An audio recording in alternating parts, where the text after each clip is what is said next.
I am not driven by money. I have no interest in money. Don't get me wrong. It's very nice to have money and nice to have nice things. And we have very nice things. And I suppose the reward of success is that you don't have to worry about money. But when it comes to financial reward, I have zero interest. My reward is success. Taking something that didn't exist and turning it into a global organization.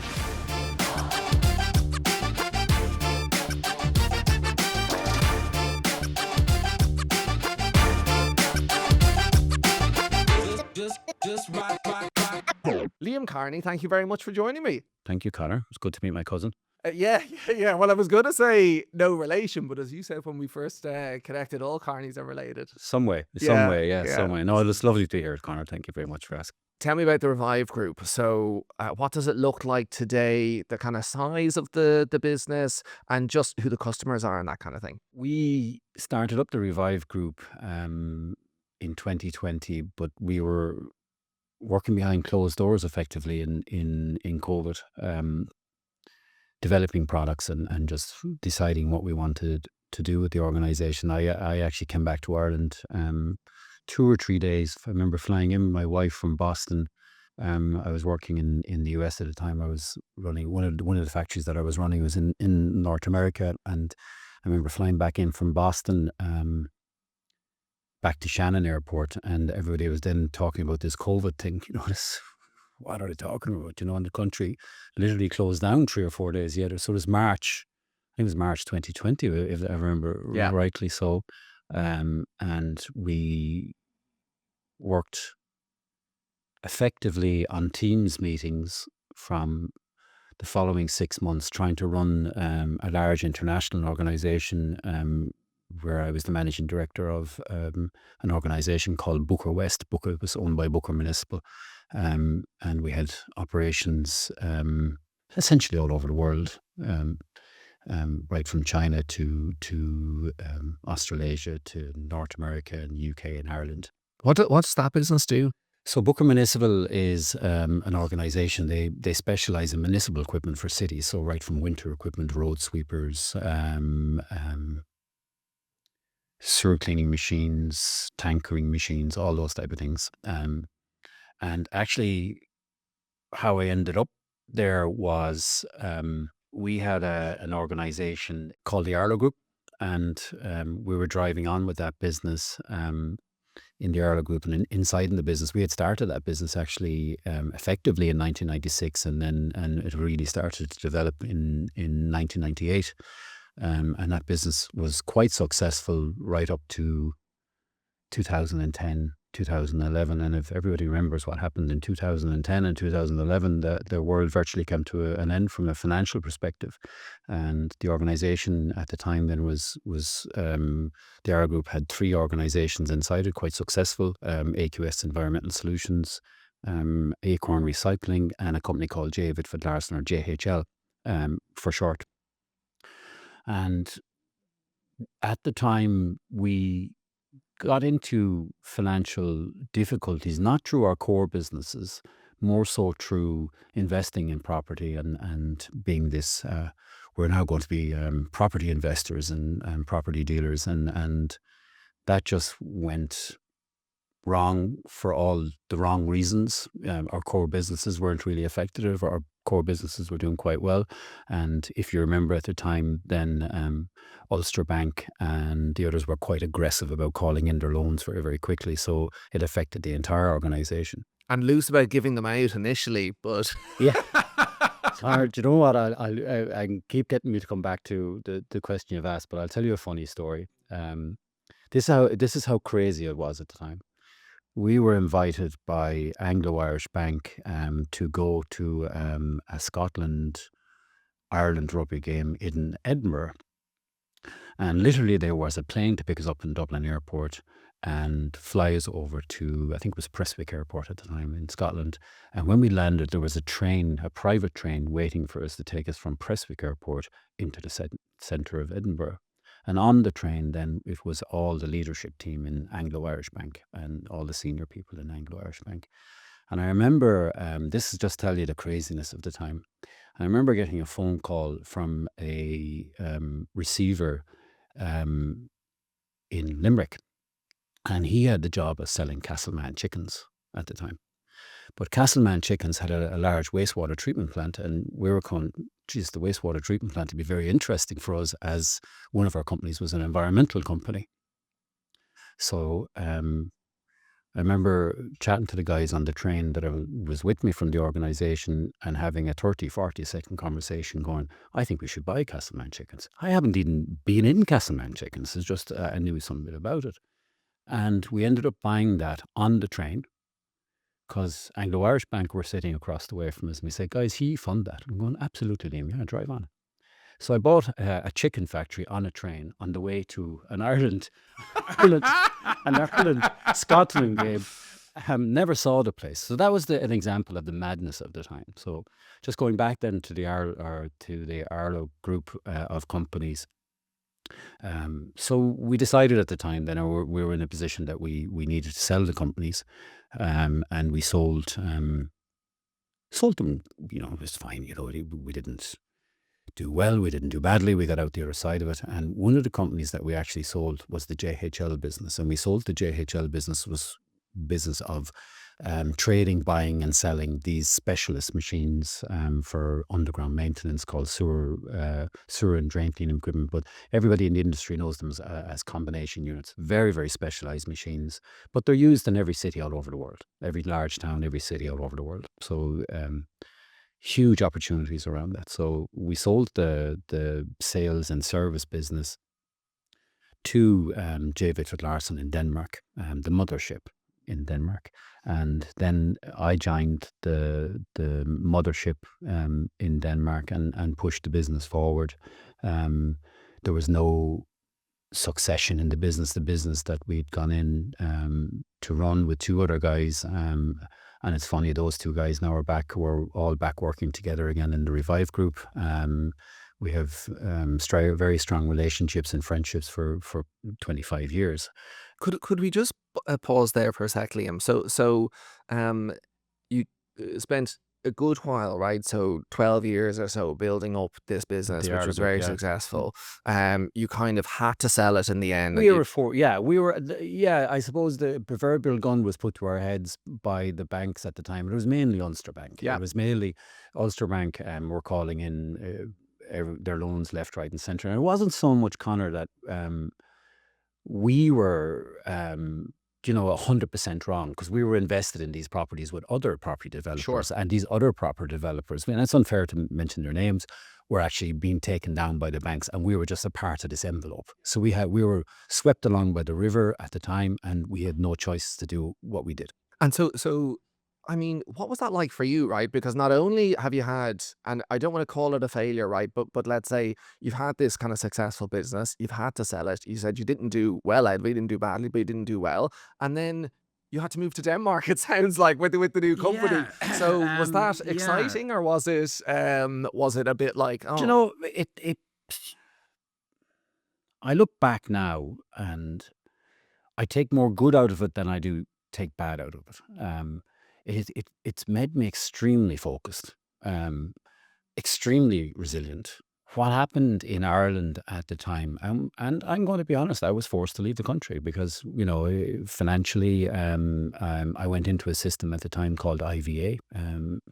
It was a voluntary assessment, and where we had to do deals with our creditors, outside of the companies, if you know what I mean. It wasn't really affected. Companies were standalone. The companies were surviving. The companies traded on, and those companies actually still exist today, which is fantastic, and I'm very proud of that. And those companies are well in excess now of 25 years or 20 odd years old. So how did it feel? I suppose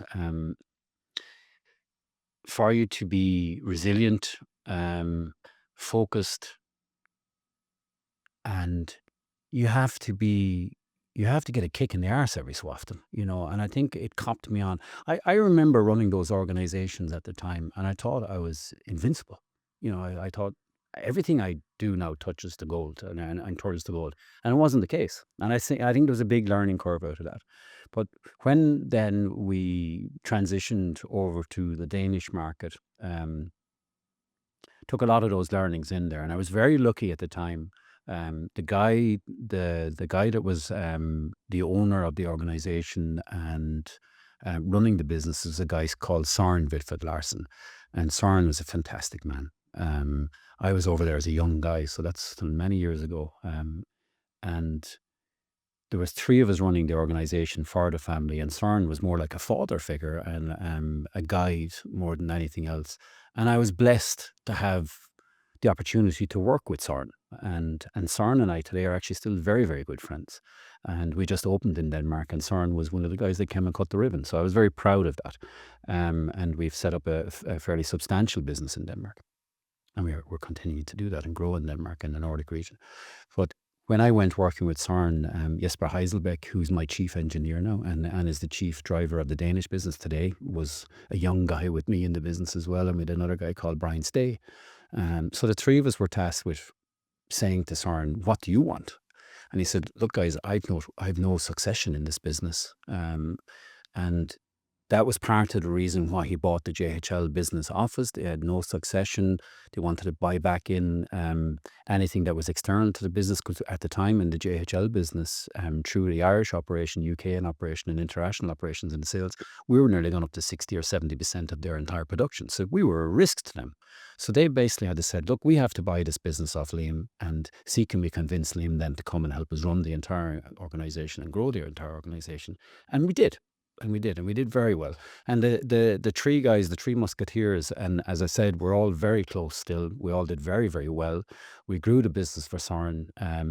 And again, he had no succession. He had a daughter and a son. Neither had any interest in the business. And then we pushed the business forward.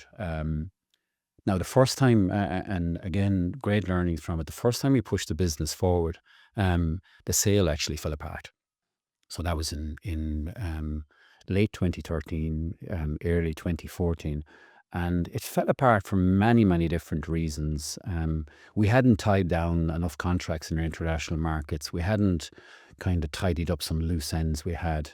So the business was withdrawn for sale, and then we put it up for sale in the second time in 2015. And we actually closed the sale in 2015 and then executed the sale in early 2016. Very, very successful sale.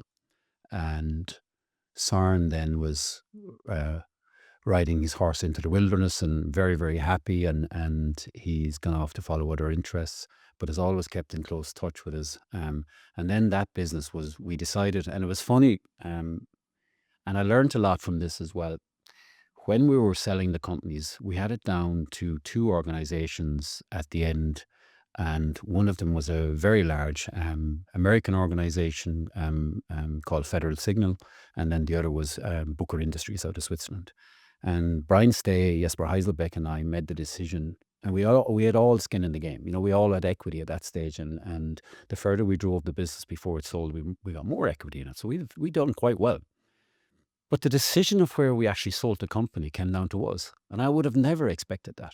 You know, so we basically decided among us, we don't want to work with an American organization. And the reason for that was the accountancy rules between Europe and America at the time were quite convoluted, and we knew the Americans would be very tough on us, and there would be a lot of reporting on a regular basis. So we said, look, we'll go with the Swiss organization. So we went with Booker Industries, and the offer that they made for the company was in 2-3% of each other. So it wasn't a decision when it came to a financial decision. It was more, how are we going to run the companies after the companies are after being bought? So we made the decision then to go with Booker Industries in Switzerland. We were very happy with the decision, and they really helped us push the business forward. So from the time then they bought the business, I was with them for 3 years and 8 months. And we really accelerated the business. So we bought, I think it was 5-6 companies around the world, right from China. I had actually spent some time in China looking and researching for companies in China. And we ended up with a company in Wuhan in China. which is now world famous, but at Yeah, the which time is maybe which not was as not do you quite on know the map. do you know I think there's a book in this at some stage, honestly, because I tell my kids I have an 18-year-old daughter, a 16-year-old daughter, and a 14-year-old daughter, and they're funny, and they ask me that every so often. Will you tell me the story of China, or will you tell me the story of how you bought this company? And it was fascinating, and I look back now, and I have to pinch myself at times, but.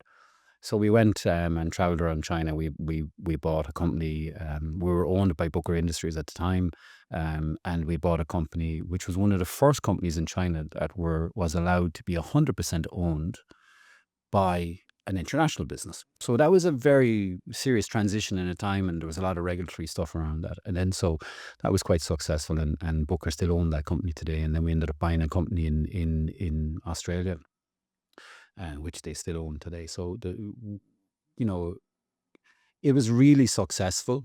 But I'm going to be really honest about it as well. I didn't enjoy it. I learned a lot. What did you not enjoy? I didn't enjoy the corporate structure, the restraints around the corporate structure, and eventually it just killed my entrepreneurial spirit. And when I went in there first, I had a fantastic direct report who I really liked, and he really trusted me, and we really drove the business forward. Um, but for some strange reason, then they changed the senior management team, and these huge stock exchange um, businesses on a regular basis. And the next manager that came in, he and I just didn't see eye to eye, and it was just like it just wasn't. I knew straight away it wasn't going to work. So after spending then a few months on Teams meetings in Ireland, trying to run these businesses in the middle of COVID, I remember I bought two Labrador dogs at the time and named one Boris and one Leo. Does that make sense to you? Brexit. The bigger one was Boris, and the smaller, slicker one then was Leo. So they were the two political leaders at the time. And I used to take them for a walk every day. And they started off quite tall dogs, but by the time at the end of the 6 months in the first of COVID, they ended up as smaller dogs. But those dogs are still beautiful animals, and we still have them today. But I made the decision then, look, this is no longer for me. And when you're working as an entrepreneur, pushing businesses forward, and you never really pay yourself properly, or you never really consider, you're always wondering about where I can drive the business to next. But when I left Booker Industries, it was a extremely good salary. It was the conditions were absolutely crazy. Flown around the world in business class, and you land and you're picked up by a car and brought to the factories, and you're pushing the business forward, and they were very happy with everything. But I just decided it wasn't for me. It just literally, I just had lost my mojo, and they'd broke me mentally. They'd broke me, and Do you think that's kind of an innate thing, and it's just something within you that I don't know whether it's competitiveness or whatever, but do you think you need um the control and to be thinking about the strategy and the future of the business and ownership? I think my nature is I'm thinking constantly 5 years ahead. So I'm not thinking in 3 months, 4 months, 5 months, 6 months. I have people that do that for me. But the overall strategy, I'm thinking now where I'm going to be in 5 years' time. And I'm thinking the risks and threats around that, and I'm stressing that. And then I'm trying to figure out what's going to stop me from getting there. And we're meeting investors now, and we're planning now for 5 years. I'm afraid to tell people at times, sometimes I actually plan for 10 years, and people are going, Liam, you can't plan for 10 years. But you have to have an overall kind of, where do I want to be as an organization? Where do I want to be as a person? And where do I want to be as a leader in 10 years' time? But when you're working for these large international conglomerates, these huge organizations that have huge funds behind them, huge resources, they're not able to work with people like me. It's just I don't fit. I was a round peg in a square box, and it didn't work. So I decided at the time. Then it was a relatively tough decision. I decided at the time, no, we're going to go again. And I approached a number of my senior leaders, senior management team at the time. One was Micheál Boyle, Jesper Heiselbeck, Chris Hughes, all these guys that have been helping me push these businesses forward, and all fantastic guys in their own right. And I asked them all, what should we do? And all of them, bar none, said, we're going with you, boss. Wherever you're going, we're going. So then we said, okay, right, I'm going to go. Um, to say it was a shitstorm in Switzerland because they turned around going, Liam, you bought all these companies. You're the one that's driving this business forward and now you're out. And I said, guys, I'm out and I'm not going to change my mind. So we set up the Revive group of companies in Ireland behind closed doors, developing the next concept of where we want to go with these machines, because these are quite specialized machines. The one thing that people don't realize about, there's an absolute global market. So it's literally steering wheel on the left, steering wheel on the right, but you can send them everywhere in the world. So it's a massive opportunity. But we wanted to do something completely different. And we wanted to bring a new way of thinking, a new concept to the global market when these machines are designed to last for a very long time and they're designed to be revived. So that's where the name came from. So multiple life cycles for these machines. They're designed to last for 30, 40 years. They're designed, these latest machines are designed to give off a lot of data, because the point that all the other manufacturers were missing was these machines are working in these cities, but you're not harvesting the data, what they're doing all day and every day. So we quickly realized the data is actually more valuable than the machines. So we have lots of these machines in lots of different cities around the world, and the data that these machines are giving off, particularly when it comes to the change in weather cycles, not that there's more rain, Connor, it's just it's more unpredictable. And the networks are continuing to crumble. So most cities around the world, the networks underneath those cities are falling apart. So you have a combination then of changing weather patterns, increased urbanization. So there's still more and more people coming to cities, leaving the countrysides for many different reasons. So you have more and more pressure. But the other part is the dietary concerns. So people's diet are getting worse and worse. So there's more grease and fat in the diets, and all that ends up underground in these pipes. So we have to have these machines maintaining this underground network that everybody seems to forget about until there's actually a heavy rainfall and a flood. And then everybody goes, wow. So the industry itself is very specialized. It's quite unique, but we love it, and it's an industry that has a compound growth of anywhere between 5 to 10% every year. So it's going nowhere, and for the reasons that I've just explained. And Liam, in the business that you were in previously, right? In that company, as you said, it does all sorts of municipal machines and everything else. Was your particular part of it these sewage trucks, or was it more the opportunity that you decided to focus on those machines and those trucks for Revive? The municipal industry is growing, as I said, around the world. The area which is growing fastest is the maintenance of underground infrastructure, pipes, drains, tanks, stormwater systems, gullies, all of that. That's the part that's under most pressure. And when a city then gets under pressure from a financial perspective, and a lot of cities around the world are under pressure from a financial budgetary perspective, the first thing they slow down is sweeping. Sweeping the streets slows down. Second thing they'll slow down on then is maybe they won't spread as much salt during the winter season, or they won't push as much snow. But the part they can't slow down on is if a drain is blocked under a certain part of the city and it's flooding the city and there's health risks around that and flooding risks. They can't stop that part. So I specifically picked the part that was completely resilient from any upturn or downturn in economics. This is a game that just never changes. It's always pushing forward, and it's going to continue to do that. So that was really, I suppose, an economic decision rather than a strategy decision.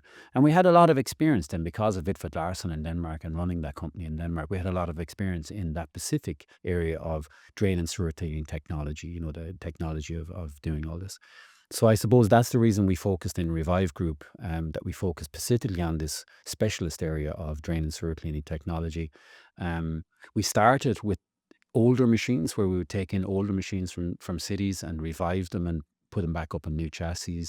And the reason we picked that was we wanted to learn what good looked like. So we take apart machines that are 20, 15 years old. What does good look like? What worked well? What didn't work well? And how can we incorporate that into the technology that we're going to build in our new machine, which is called the Warrior Project, which is in a brand new factory in Tipperary, and we're actually planning the expansion of that factory already, which the paint has not gone dry on the first part. We're planning the expansion already, but that's the way the business is going. It's just taking off like a rocket ship, which is fantastic. So we specifically picked a couple of brands that we're very familiar with, and we focused on those brands. We took those brands in, we bought them, we traded them, we took them in from cities as a service and revived them, and learnt a lot over the first 2 years of the business. And then in a separate factory called Building 10, behind closed doors, no signs on the building, nothing, we had a team of guys that were building the new machines and researching how those machines would look and how far could we push the envelope when it came to technology and how we can harvest data from these machines. And that's where the Warrior project came out of. And the Warrior project now is the lead product in the organization, but we still do the revival program as well. Um, so that's where it kind of all came from, a long history of being in the industry, a team of guys around me that are massively experienced. We have world leaders in this technology. Right from Australia, our managing director of the Australian operation, David Waldron, has been in the industry for 20 plus years. Chris Hughes has been with me now 16, 17 years. Micheál Boyle had ran the Irish organisation for us. Jesper Heiselbeck was my lead engineer. So people look at the business now in the Revive Group and they go, how is it growing so fastly? How is it doubling in size every year? It's not a new business when it comes to the people that are at the table. We have world leaders. We have the industry leaders sitting around the table, bar none. And I remember um, approaching each of those at the time and saying, I want to build a board of directors for my organization. And these are the team of guys I want sitting at the table, bar none. Every one of them accepted, and none of them were paid at the start. And I keep saying to people, none of them were paid. And if you want to have a director in your organization and he's passionate about the organization, financial reward can't be his driver. He must love what you do and he must be interested in what you do. And that's what we put around us. We built that team around us, and that team is growing today. We've added Anita Ryan on the financial direction side of things. Paul Murphy is the new chairman of our board. Again, fantastic people. So we're lucky. And, we have investors looking at the organization as a whole now. They look at the team that we've assembled internationally, both and here in Ireland, and they're blown away. And I remember even having meetings last week about it, and everybody's looking through the CVs of our leadership team, and they're just going, wow, how did you assemble? Yeah, I wanted to ask you actually about the leadership team, and really, I was actually going to ask you, how much do you know, right, personally, about how these machines are built and how they're made and the actual engineering side? Because you're the CEO of this business, and I'm just wondering how much technical knowledge you would need to have to run and start a business like this. Again, that's a very good question, because I surround myself with brilliant engineers. So I have a guy in Denmark that I've worked with for many years called Hans Larsen, and Hans Larsen is my mechanical engineer mentor. So anytime I come up with a concept or an idea, I'm not a mechanical engineer. I sit down with Hans. Now, the problem with asking Hans a question, it could take 2 hours to get an answer. So you kind of have to sift through the weeds very quickly. But brilliant engineers. And then, I suppose I, from an economic perspective, know where I want to get. I know how to travel the road. I just don't get into the detail on the weeds. I have people around me that are global leaders in that, and I ask their opinions and I listen to their opinions. And it's very important when it comes to mechanical engineering, building complex machines. If you ask for an opinion and ignore it, you're an idiot. You have to ask for an opinion and weigh up what's the best element that you want to take out of that answer. So, no, I'm not a mechanical engineer. I am mechanically minded. I love the machines. I love the process. I love where we want to get there with them. But what I want to do is focus on what the customer wants. So ultimately, what does the customer think, and what does the customer want? And I have a very good guy in our organization called Kevin O'Connell. Kevin O'Connell has been with me for many years as well. And his name is actually, I call him the Warrior Man. And the reason I call him the Warrior Man, I don't give a shit what anybody thinks.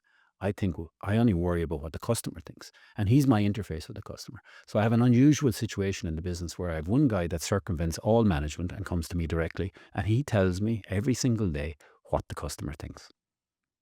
So I think it's really important that you have that guy in the room all the time that doesn't care about anybody else's opinion in the organization. He only cares that he tells the boss the truth of what does the customer think. So I think that's really important. So getting back to your question, we have designed massively complex machines. I have a fantastic engineering team. I have a very good mechanical minded mentor called Hans Larsen.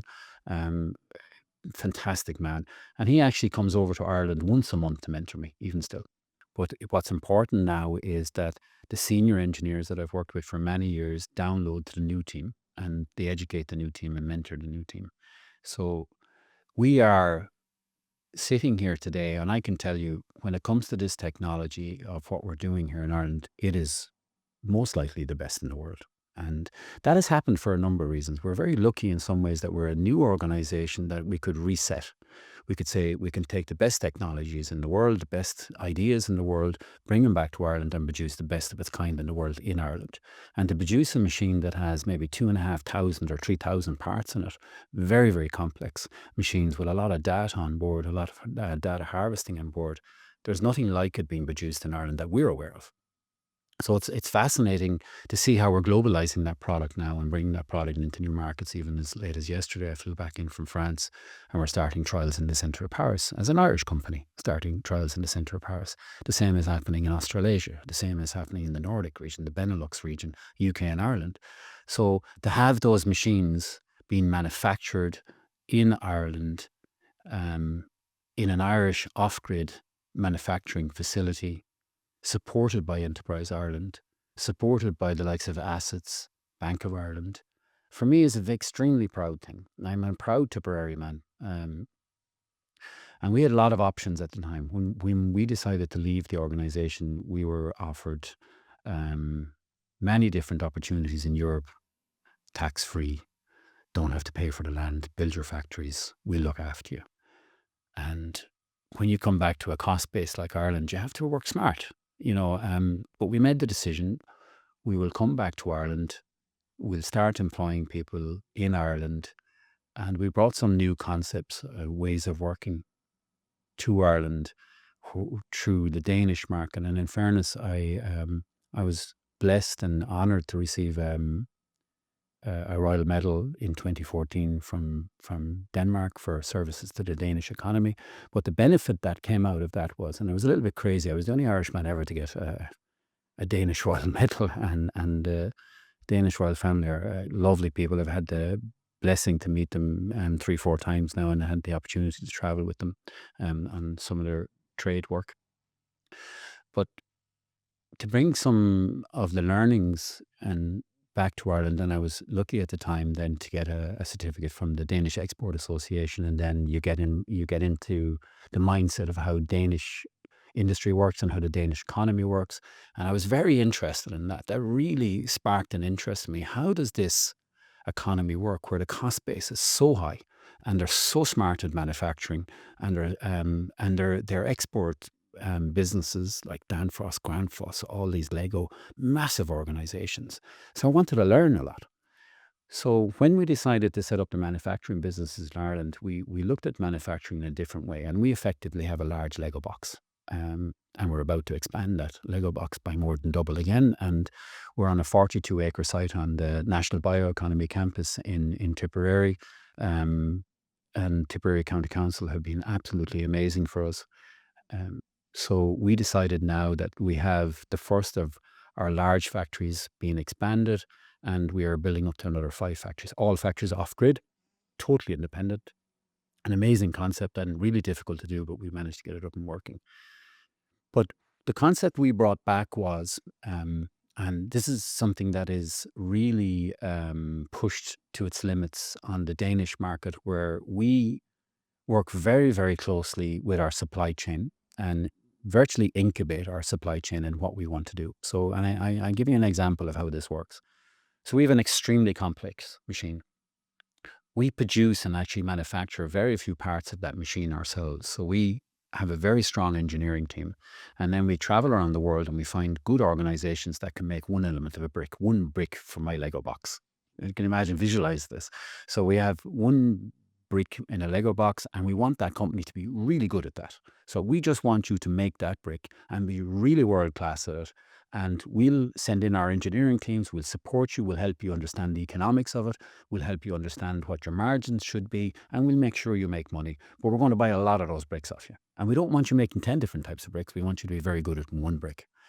And that is something that the Danish are black belts at. They're just geniuses at it. So now we've a large international supply chain, but we're bringing back more and more of that supply chain to Ireland. So every month I try to bring back one part. For example, we were manufacturing our tanks, our specialist tanks under license in 3 locations around the world, 1 in Turkey and 2 in Poland. But we've brought back one of those manufacturing processes now to Abbey Machinery in Tipperary. So we've worked with Abbey Machinery in Tipperary over the last 6, 7 months to show them how we want our tanks manufactured. Our engineering teams will go in and support them every day to make sure that it's to a very, very high standard. And now you see tanks being manufactured in Abbey Machinery in Tipperary under license for Revive Group and supporting Tipperary jobs. So that's just one example of how we're accelerating that on a regular basis. So what we actually have now in a lot of local companies like Gleason Steel, Delta Steel, Global Steel, O'Dwyer Automation, all these organizations, that we're incubating people inside their organizations where we say to them, look, how long did it take you to make that piece of equipment or that brick, this Lego brick? I keep going back to the analogy of Lego because it's a very good way for people to visualize it and understand it. In Danish. Yeah, and Danish. That's it. Very successfully Danish. Very successfully Danish. So we now then have well in excess of 200 people employed in Ireland in our incubator, close relationship with this supply chain in Ireland. And we're constantly looking for more and more. We're constantly saying we want to bring more of our supply chain back to Ireland for several reasons. Transport is very unpredictable. And the cost is moving around a lot. Labor is very unpredictable. You see what's happening in Eastern Europe, and we don't know how that's going to be affected. And it's it's hugely upsetting for everybody. And we want to bring that supply chain local to us. And we want to help them with HR. We want to help them with taxation. We want to help them to understand their businesses more. And these are small businesses. I can give you a long list of businesses where we have 5, 6, 7, 10 people embedded in their companies that we take them off them full time. So we turn and go back to the point where we say, how long did it take you to make that brick? And you say, it took one man 1 week to make it. Okay, I need 2 bricks every week. So I'm going to take 2 people off you full time, and I'm going to help you make money. And I'm going to help you understand the quality that we want and when you want to deliver it on time. And that's something that has helped us grow. So when you look at the organization in Ireland now, when we're doubling in size every year when it comes to turnover, and so we employ maybe on the island of Ireland at the moment directly in or around 100 people, in around. And we have more working internationally in our international businesses. But we employ 2 and 3 times that in our setup that supplies us.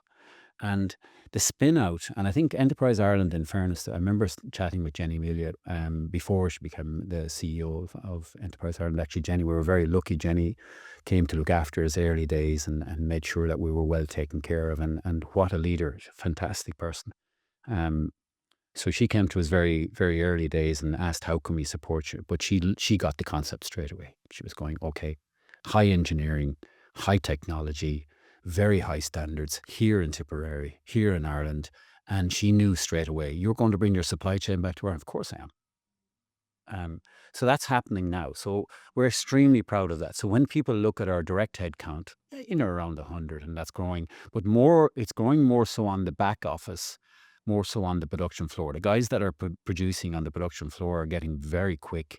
We are adding more people on the production floor, but we're not adding more people when it comes to welders or guys assembling.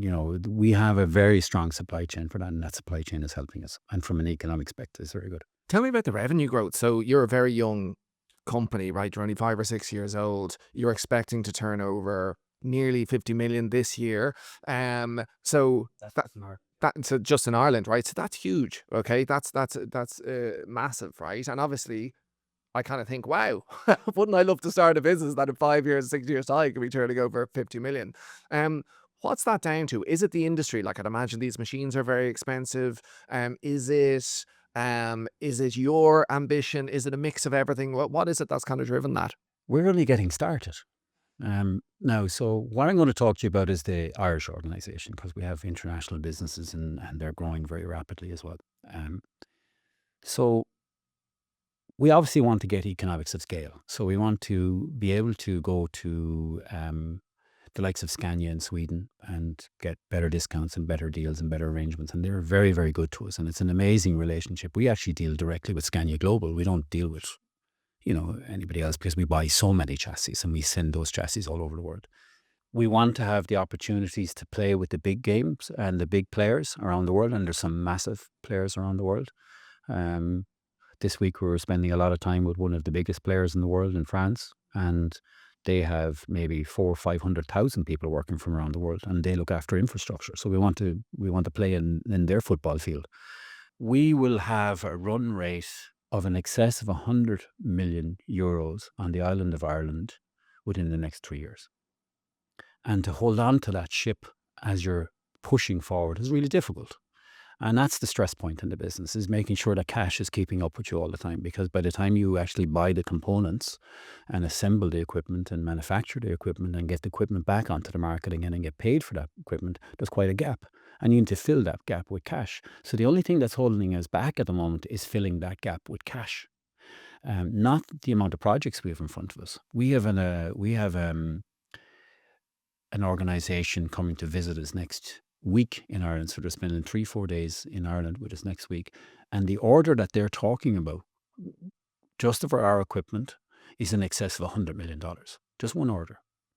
So there's many of those contracts there around the world. You just have to be brave enough and confident enough as an Irishman in an Irish organization that why shouldn't we be winning these contracts? Why should we not get out there? And that's happening. We're winning contracts in the UK and the Nordic region and in France and in Australasia that an Irish company of our age and our scale shouldn't be winning. But we have very good products. We have a very good concept. Our mindset is different. The data product in the background, which we call Revive Live, is game changing. The fact that machines are designed to last for 30, 40 years, they're designed for multiple life cycles. They're designed for the next powertrain, for example. I remember I was asked a question this week by a very large French organization, basically saying, what happens when we want to change this machine in 6 or 7 or 10 years' time onto a chassis that's electrically powered or hydrogen powered? And I'm going, we're the only manufacturer in the world that has already thought about that, and the machine is already wafered. So that was blowing a lot of them away. So you talk, okay, so we effectively closed our fifth year accounts on March 31st this year, and we were ahead of our turnover targets. So we were just in excess of 33 million. We were ahead on our EBIT numbers. And when you're developing and R&Ding and building factories, building an organization that you can continue to hold on to a high EBIT and you can continue to push the business forward, is an amazing achievement in itself. And it's really difficult to do. That doesn't talk about cash, though. I know you come from an accountancy background, so EBIT doesn't translate to cash. So the biggest challenge we actually have as an organization is not on sales, not on growth, not on capacity, because I've spoken to you about capacity and how we manage our capacity. We think differently in relation to our capacity. So we have a lot of supply chain working on our capacity. The only challenge we have as an organization at the moment is cash.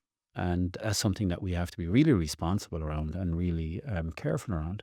But we're very lucky. We have very, very good bankers, and Bank of Ireland are very, very good to us, and they understand our business. And we're about to draw another capital investment from Bank of Ireland at a very cheap rate, because we're getting it from their greener fund, and that's an area that we want to be in as well. So, and then you have the likes of Assets Ireland, who have been very good to us from day one, and they're working through the EWIS funding, the tax relief funding. And we have Mark Prout and Mark Richardson there, who've been very close to the business and pushing the business forward. So we've been very lucky from that aspect. But growth, ambition, where we want to take the business, we're really only getting started. We've decided that we're having a landing position, a plateau position for a period at just in excess. I think it's 102 million turnover. We have the people in place, we have the projects in place to get us to that plateau. So what I'm planning now as a CEO is, okay, we get to that plateau, then what happens? So do we release equity at that stage? Do we solve all of our cash concerns with a large equity release? And then do we drive the business to 300-400 million turnover? But I can tell you now, I have ambitions to get it in excess of 500 million. But to get it in excess of 500 million, I need not more. I need a lot more manufacturing capacity. I need to have our international organizations growing and on point. And I'll just talk to you a little bit about I'll give you an example of our international organization. So we've just set up a manufacturing, localization, sales and service network in Denmark, in the Nordic region, in a place called Silkeborg, where I worked for many, many years, where we ran the last companies in J. Wilfrid Larsen in Silkeborg. And what that organization looks like is very strong leadership, localization ability. So you bring trucks in, you bring the machines in, and you localize them for the customers exactly what way they want to set them up and what they want them to look. The revival program we do locally, so we take in trucks locally, revive them, and we can either rent them back to the customer, sell them back to the customer, and push it forward from there. But every market we go into now, we actually set up a rental company, a sales and service organization side by side. The companies are not connected. They're owned by the mothership, but we don't want to cross-contaminate the capital exposure on one side when it comes to rental companies to the sales organizations and the services companies on the other side. And we find that works very, very well.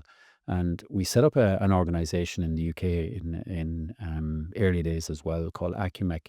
And Acumec is running all our service setups in the UK and doing quite well. But we actually had a rental company up to last year. We sold a rental company that we had started 4 years ago. And that rental company, we built it up to a level, but because we were new as an organization, we couldn't get the capital into the business at the right rate. So the run rate that we had is around 14%, and it's too high. So we just made the decision. Our biggest competitor came to us in the UK, a massive competitor, and just bought us out. And what we asked for, what we got, was amazing. You know, when a company is 4 years old, and it injected a lot of cash back into the organization as a whole again. But what we're very interested in as an organization is growing our manufacturing, growing our engineering, growing the product range, globalizing the business. But really the future of this business is based on two elements. Data, number one. So I remember I said to you earlier on about the data harvesting around these machines and the value of that data to the cities, and we can help the cities predict them or improve. So with major weather events, we can help them understand what happened in the city, you know, when there was that major weather event. And I'll give you some examples on that in a minute. But also from an accounting perspective, most cities around the world are moving away from the models where they had all this heavy capital investment on their books. So cities would turn around and buy 200 of these machines every few years, and all of it would sit on their books and they depreciate them, and it was just cumbersome, and it was heavy on their books. So a lot of these cities now are preferring a rental model, or they're preferring a leasing model, where we actually, do you know what, we'll buy all the machines off you, we'll renovate them all, and we'll rent them back to you. And we'll also harvest the data off those machines.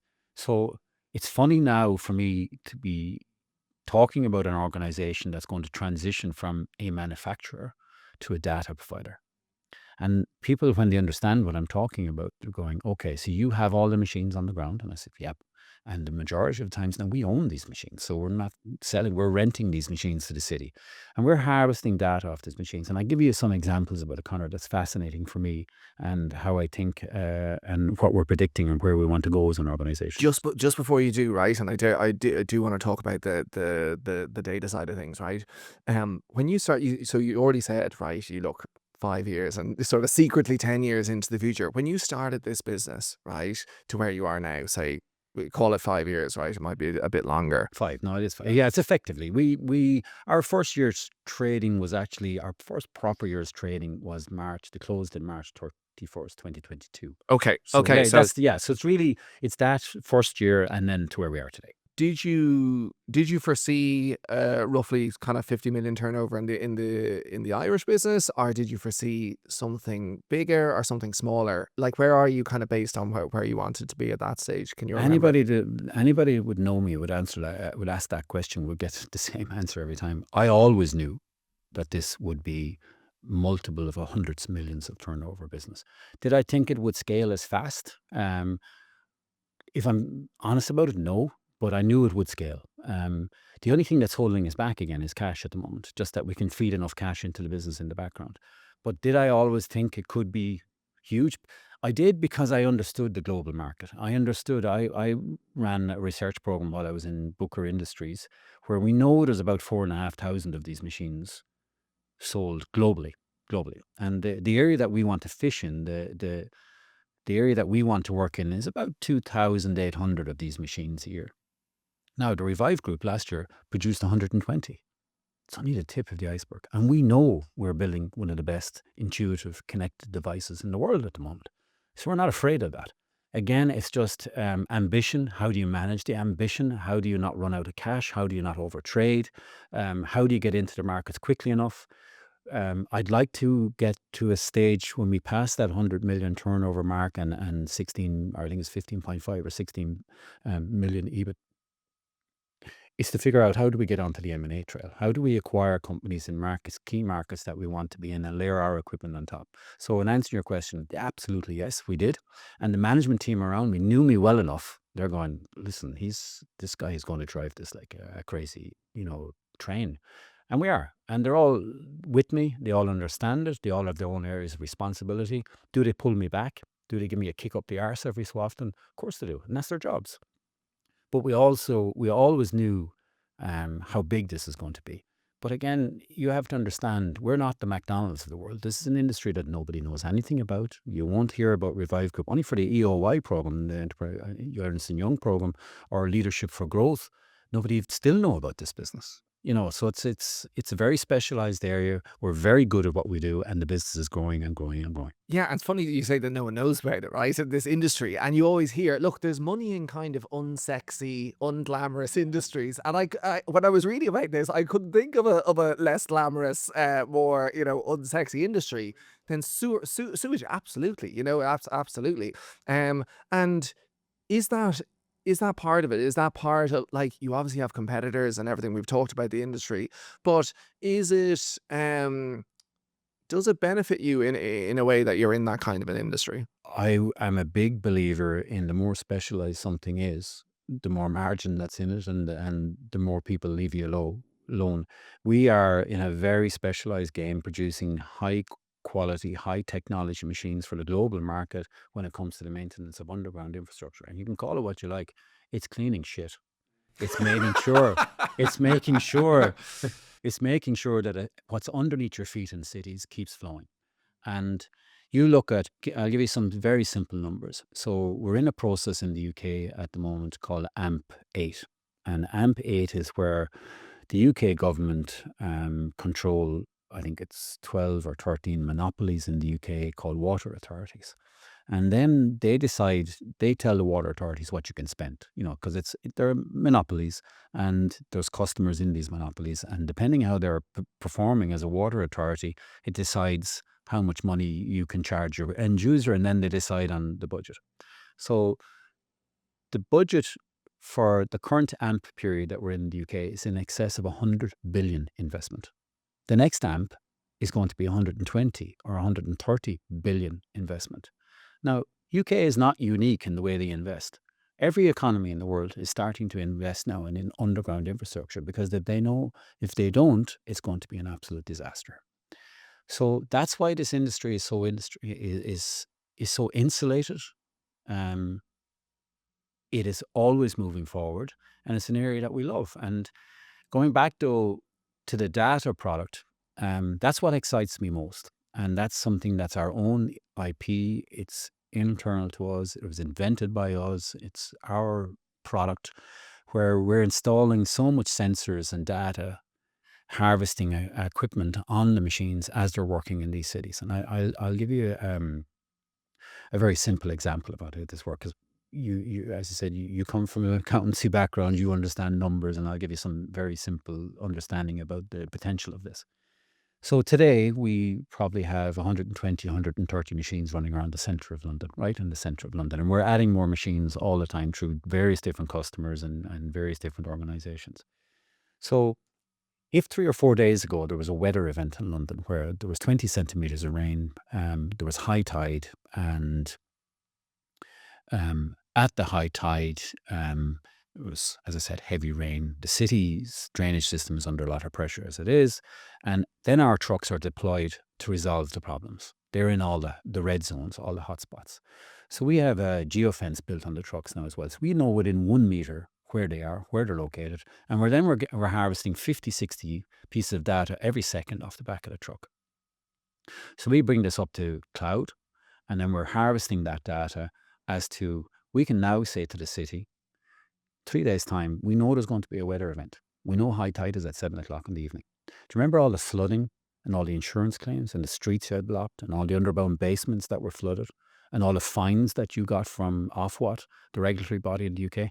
Can we help you predict all that and stop all that? Because we have the data as an organization. And can we share some skin in the game? Can you say, we've saved you a lot of money? You either pay as a subscription for that data, we can send you the rev counters of where you need to go and what you need to do, or can we have some of the sharing and some of the learnings from that as an organization? So now you'll see us transition as an organization from traditional manufacturing to high-end data gathering manufacturing to a pure data company. And a rental company. So it goes back to, again, we're changing as an organization. So you asked the question earlier on, how far, did I realize how big could be? Absolutely, I did. Because I learned in two organizations for many years of what the perfect organization should look like. And in Revive Group, we're building the perfect organization.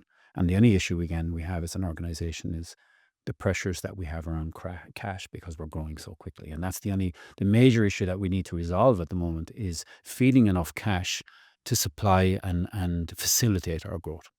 Where does the ambition come from? So to know about this business that it was going to be in the hundreds of millions, right? To know that it could scale that is one thing, but deciding that you're going to do it, right? There's a kind of a confidence that has been built up over many years, probably in the industry. But where do you think that stems from? My parents were separated at a young age, and my mum lived in one part of the county in Clonmel, and my dad lived in Littleton, just outside Thurles. And my dad was a serial entrepreneur, small business, lawnmower businesses, boat businesses, Premier Marine, little hire companies and things like that. And I was always fascinated about business from a very, very young age.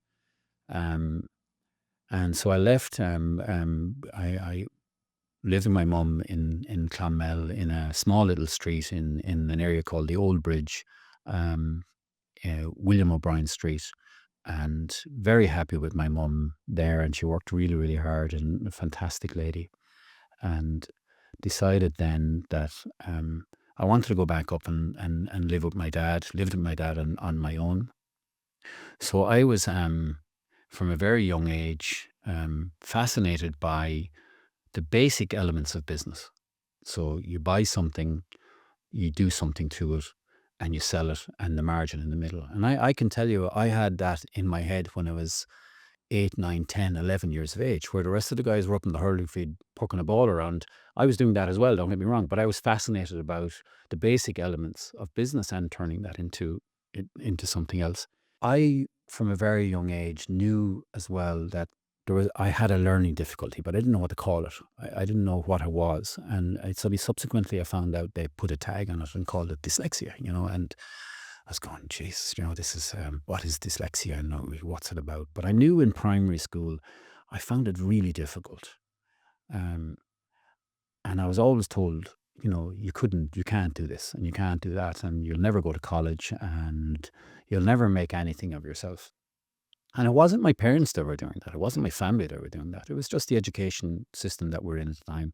And the Christian Brothers and Irish Town and Clonmel, great school. And not all Christian Brothers were bad, Connor. There were some really good guys in there as well that really encouraged me. There was a lot of guys that were very tough and beat the shit out of us. Let's be honest about it, because we had learning difficulties and there was a number of people in my class in Irish Town. They were not nice to us, but there was Christian Brothers that were really good to us. And that affected me heavily as a child. And then I came up to a very small country school in Littleton, and a different regime again. Finished my sixth class there under a principal at the time called Jimmy Duggan, and Jimmy was a fantastic man. But Jimmy was helpful to me then. So I finished out primary school and went to the CBS in Thurles, back into Christian Brothers again. And again, I'm not going to say all the Christian Brothers were bad, because they weren't. There were some fantastic people in the school, but there were some right bastards as well, and really affected us. It wasn't just me. It was a couple of guys that really affected us and really knocked us down. And you're never going to make anything yourself, and you're never going to drive forward. So I suppose some of the drivers around that, and I'll transition on in a minute as well. But when you're told as a young fella, you're not going to go very far. You're not going to make anything of yourself.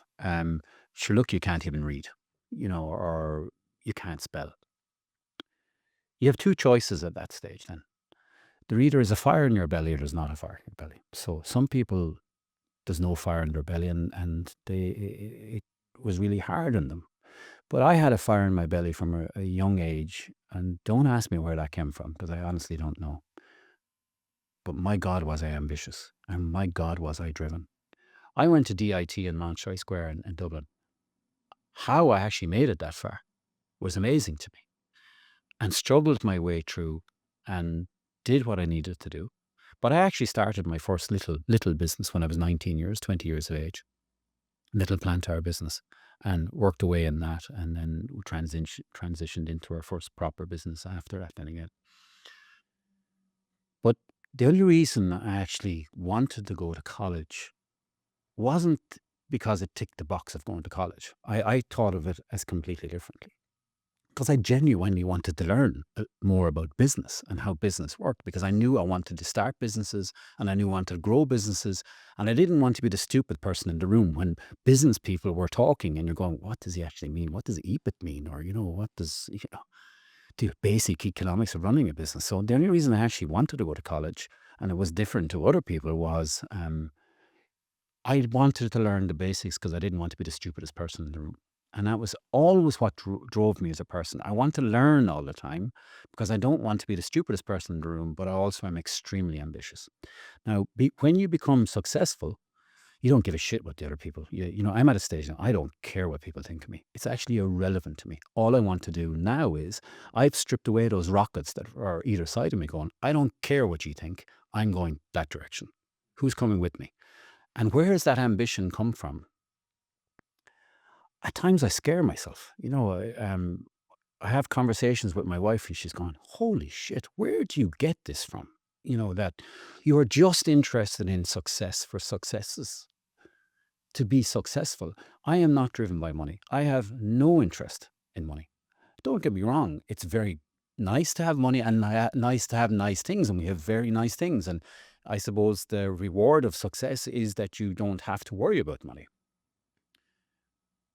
But when it comes to financial reward, I have zero interest. My reward is success. Taking something that didn't exist and turning it into a global organization. Some other things that happened along the way, both my parents were killed in accidents separately. You couldn't make that stuff up. My mum was killed in a car accident in 2003, and my dad was killed in a boating accident in 2011.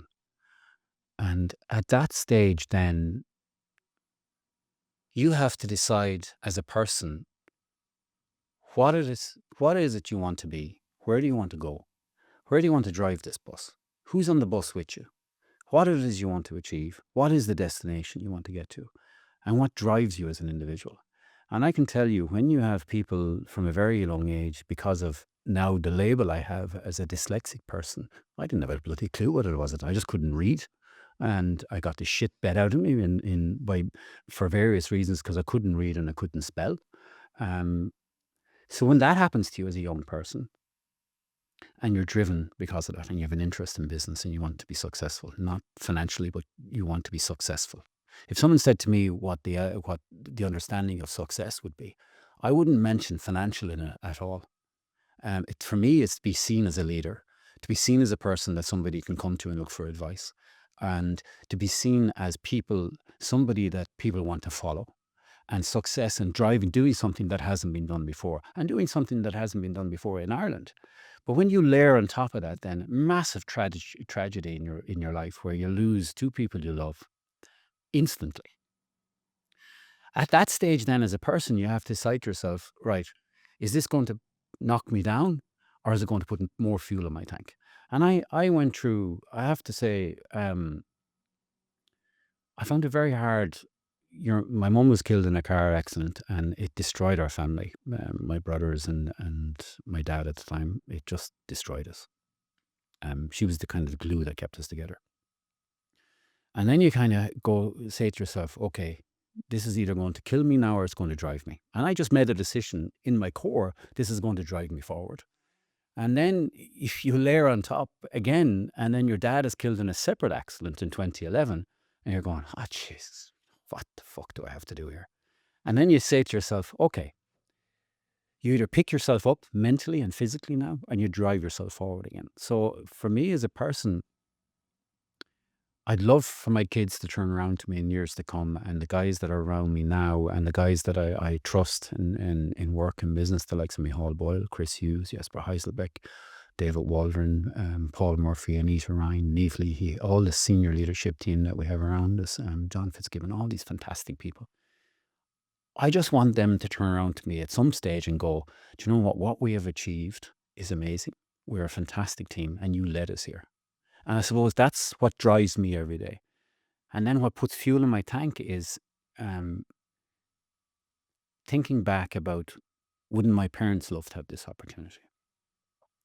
Also, thinking about the kids that surrounded me in school that equally got the shit bet out of them because they had learning difficulties, undiagnosed learning difficulties, and never managed to achieve their potential because people told them they couldn't do it. And that leads me on to a subject, Connor, that is a cornerstone of our business at the moment that I love talking about, and that's our employability program. So we have a program now in our main factory, our new factory called Employability, and we work closely with Tipperary Social Welfare Service and Tipperary Enterprise and Tipperary County Council, where we've committed to 10% minimum of our workforce to come from employability. And employability are people that have been on the long-term disability register. They're either physically disabled, or they have some way on the spectrum, severely on the spectrum, or they've had a lot of depression in their life and they felt that they could never work again. So we have a number of individuals, and we're seeking these people more and more now. And these are people that come in, have never worked, never felt they had the opportunity to work, never felt that they had a valuable contribution to society. So when we look at our organization, I want to be a leader on that front as well. And I remember talking to other people in Toronto this year on the EOI program, talking to them about employability. They're looking at me going, what are you talking about? You know, but I remember sitting beside a young lady one night that has a sister in the same, she's on the spectrum, never worked. Her parents are very concerned about it. And the girl started to cry, and she said, we need more people, more organizations like your organizations that can see value there and bring them in. But the system is very funny. We don't interview them. The social welfare office, the lead in the social welfare office, that's a liaison officer with us, just literally picks up the phone and go, I have a young man here that wants to take a walk around your production facility and your administration areas. And what we say to them is, take a walk around and come in and tell us what you think you'd like to do. So we had a young guy start with us 3-4 months ago, and we have these drive-on floor sweepers, and we have 2 of them. And he's nonverbal. He wears headphones because he can't handle noise, and he wears a face mask because he can't handle smell. That was 6 months ago. Today he wears headphones with music. He's singing, driving around the floor washer. He no longer wears headphones, or no longer wears ear protection, no longer wears a face mask. And we had an open day for the families to come in and the community to come in to see our factory recently. And his parents come up to me and he said, we actually don't know what he does, but you've transformed his life, because he's jumping out of bed in the mornings. I have a job to go to. He's communicating more. So I think it's very important that business leaders lead in several different ways. Lead financially, lead with ambition, lead with globalization.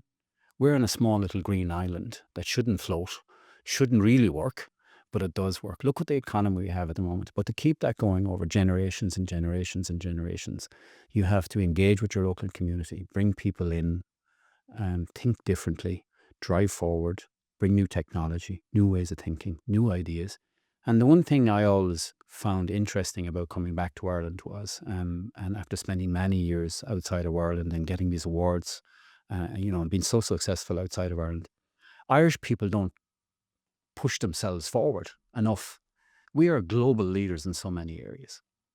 We brought in foreign direct investment into this country for generations, and foreign direct investment is fantastic. It got us to where we are today. We brought international money in, international jobs. But for me, that's not the future of this country. The future of this country is Irish business leaders with Irish industries, Irish technology, pushing us forward. That, for example, if there's another Donald Trump in China, or if there's a Donald Trump in South America, that we have an indigenous base here that's stable, run and pushed by Irish people, employing Irish people. And when I say employing Irish people, I'm not talking about the guys that were born here. I'm talking about Irish people, people that have decided to change their lives and come and work in Ireland. And, the other thing that I'm very passionate about, obviously, is employability, business, success, globalization. But, the other thing that's really, really important for me is be proud of your identity, no matter what that identity is, and be proud of our country. There's so many good things happening here. The unemployment, they're saying, oh, there's no people here to work in Ireland. That's not true. You have to think differently. There's a lot of people on the employability program. There's a lot of people that would love jobs if industry would just engage with them and say to them, look, if you look at now our production floor, we have 10, 12 people coming from employability and we want more. And we can't get enough of them because there's not enough of them there in our little area. So we have to expand on the back of that. So you ask a question, you got a very long answer, the drive. I think you understand now a little bit more of my drive. At least I hope you do anyway. Yeah. And actually, from what I know about the employability program, so it's a government program which you've mentioned, and so I heard about it, right, and I even thought about it for my own business, and then I thought, I don't know, because it's such a small business, right? I thought, oh, turnover of staff is a real difficult thing and everything. And to be quite honest with you, I just put it to the side. I said, not for me, certainly not right now for the moment. I also think with large organizations, there's a bit of when it comes to this, doing things socially, right, and doing things within their business that are for the greater good, if you like. That can be a box ticking exercise sometimes with these organizations, right? With large organizations and myself, it's very clear from talking to you that this is not a box tick, and there's Well, you an understand my earnestness. background now. 100%, yeah. I think, there's a lot of organizations, not just when it comes to the type of people they employ, but the whole ESG, your environmental responsibility, your governance responsibilities, your engagement with your communities. I think a lot of it is ticking boxes, but people can see through that very quickly. It's not sustainable. I think at our core, we are if you ask me today, pick the top 3 things that you're most proud of as you're achieving as your employability, or as you're an organization. Employability is one of them. Globalization is the other one. And the team is the other one. So globalization, the team, and employability are the 3 things. Now, me as a leader, I can only do so much. The team that's around me are the global leaders. I'm merely a guide. I'm merely driving the bus. It's the people behind me and the seats that they're sitting in that bus is really where we're going to get to as a destination. So I can have the best products in the world, but if I don't have the best people to look after them, or I don't have the best people to liaise with our customers, what have we got? But the other thing is, there's no point in us building factories in Ireland and those factories are emitting, or they're putting pressure on society, or they're using a lot of electricity. We made the decision very earlier on that those factories are completely off grid. And, I remember an interview I was sitting in last week, and they asked me, well, what are you connected to? The road. That's it. We're not connected to anything else. Everything else we do ourselves. And that was really difficult, Connor. That was absolutely, people thought we were, Jesus, what's going on with these guys? Building off-grid factories at a large scale. You can't do that. And I remember sitting at a couple of conferences and I'm putting my hand up and going, we actually have a totally off-grid factories at the moment and we're building more. And the guys are going, that's not possible. And you're going, well, do you want to come and see it? Being in the National Bioeconomy Campus was a decision as well, for us. That's the National Bioeconomy Campus, what Tipperary County Council are actually doing in the National Bioeconomy Campus. I think you actually should interview some of the guys from there. It is mind-boggling where they want to go as an organisation, and it's European funded, and nobody knows about it yet because it's only new. So we've 42 acres on that site. So we're very lucky from that aspect. And I always talk about luck. And a lot of it is luck. We're having the right conversations at the right time. But to be lucky, you have to be in the right room at the right time. So lucky is in being putting yourself in the right place. Doesn't matter how unlucky you are. If you're never in the right room, you're never going to meet the right people. So it's getting yourself in that right room and the right people. And you know what? I'd love to come back to you in a couple of years' time and talk to you again about the Revive Group and where we've gone. There is going to be bumps along the way. There's no point. And we've had bumps along the way already. But again, it's how you deal with that bump and the ambition and the drive. And it goes back to, when you get the shit knocked out of you as a young fella saying that you're stupid and you're not going to go anywhere and you have this learning difficulty that nobody diagnosed or nobody was even interested to talk to you about. And then you lose people along the way, through tragedy. And there's not much that can knock me down now. As long as my kids and my wife are happy and we're healthy and comfortable, you can throw whatever you like at me. I'm going to smile back at you and go, have you got any better? Let's push harder. Let's push harder. You don't want to buy my machines. Why don't you want to buy my machines? Because we like that machine. That machine is crap. And I'm going to demonstrate it to you as crap. Our machines are the best. Our technology is the best. Our people are the best. And it's that level of ambition. I think more and more Irish organisations, and there is a lot of our Irish organisations that are global leaders in agriculture, agricultural equipment, global leaders in food ingredients, global leaders in technology. And why should not this company, the Revive organisation, be a global leader in what it does out of the island of Ireland, supported by Enterprise Ireland, supported by Tipperary County Council? I don't see any reason why not. So that level of ambition the fire is not slowing down. It's actually speeding up, because when we see one success, the train is getting faster and faster and faster and faster. Is there a personal cost to all of this? So you mentioned your family, right? And obviously we talked about, you had to leave the country at a certain stage, and you're now back. It's a beast, right? You're on top of cash flow. You have to try and manage this growth, massive upward trajectory, right? Is there a personal cost to that, to you, do you think? There has been a lot of mistakes. The answer to that question has to be yes, but it's how you transition out of that and how you develop as a person, how you give back, how you recognize and improve.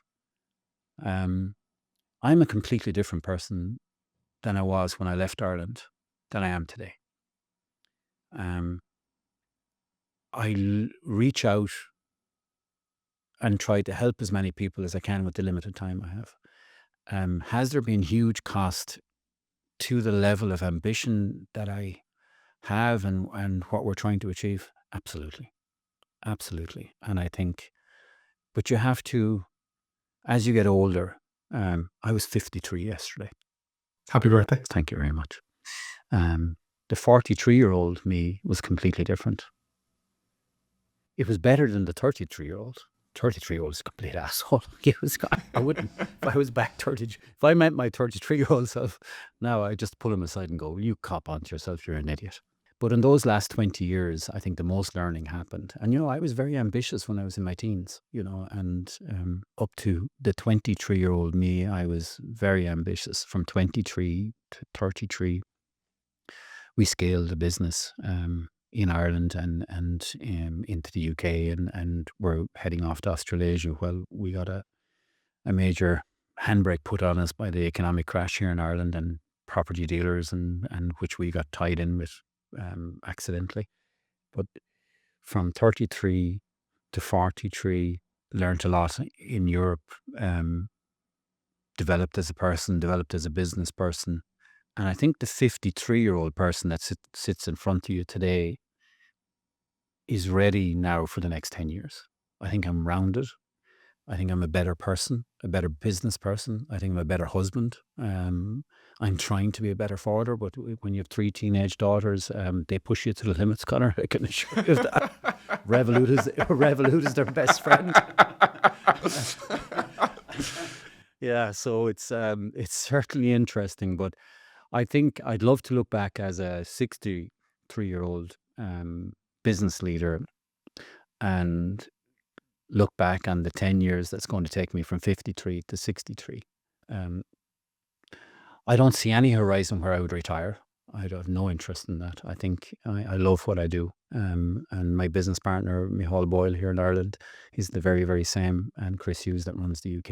And we're all in the same way of thinking. We're passionate about what we do. And we have good crack. Do you know what I mean? We take the piss out of each other constantly. You know, I was traveling with two of the guys this year, and you're belly laughing from one end of the day to the other. I think it's very important not to take each other too seriously as well. But I'd love to look back and from the in and look at the next 10 years and be healthy and happy, and my wife and kids be healthy and happy. I think that's really important, and the people I surround myself with be healthy and happy. It's very important for me.